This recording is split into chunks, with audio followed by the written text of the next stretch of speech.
Senate. We'll talk about the Senate, but we'll talk about the whole picture here because Election Day now a little bit more than a week in the past. It feels like maybe a lot longer than that. But, you know, the counting, the late vote being counted, being tallied, all sorts of races that weren't called election night that took days to come in. We now finally have a much more complete picture of what exactly happened and what exactly didn't happen in the 2018 midterm election. So let's try to take you through all of it. Let's start on the House side because this is where so much of the drama was throughout the year. Coming into this election all year, we talked about the Democrats being at 193, the Republicans 235. There were those vacant seats. Basically, when you put everything into account, the Democrats needed a net gain of 23. Some of these vacancies, it was clear who was going to win them. The Democrats needed a net gain of 23 seats. This is what it looks like. This is what our flip chart looks like here. There were 3 Democratic seats that Republicans actually picked up. But at this point here, you see there are 40 Republican seats that Democrats have picked up. What that is at this moment, according to our chart, is a 37-seat net gain for Democrats. That's where things stand right now.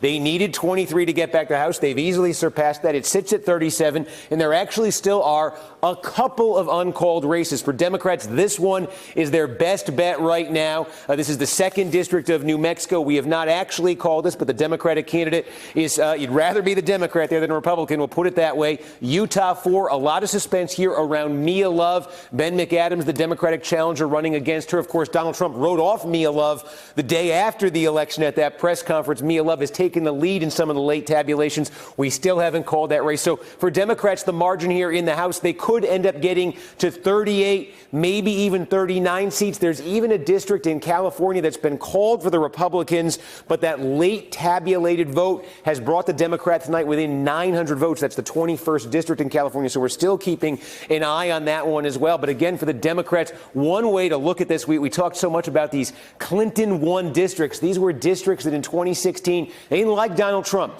They voted for Hillary Clinton, but they sent Republicans back to Congress. A lot of these were suburban districts. This was sort of the first line of attack for Democrats in 2018. And look how many of these they won. There were 25 of them coming into the election, and 21 of them we think have flipped. 21 of them have now said, hey, they didn't like Trump in 16, and now they're taking it out on Trump's party. Everybody with that Republican label in 2018. So that was kind of ground zero for the Democratic charge here. But again, it extended. They won a lot of those districts that had gone Obama to Trump. They even won a couple of these districts that were Trump had Romney Trump, Republican in 2012 and 2016. So that's the picture on the House side there. Again, approaching 40 seats for Democrats. In terms of the U.S. Senate, what Donald Trump did want to talk about, again, going into this election, it was 51-49, Republican advantage there. So on paper, the Democrats were within 2 of taking the majority. But of course, we talked so much about how Democrats, what was the challenge? They were defending so many seats in Trump states. Trump had won them in 16.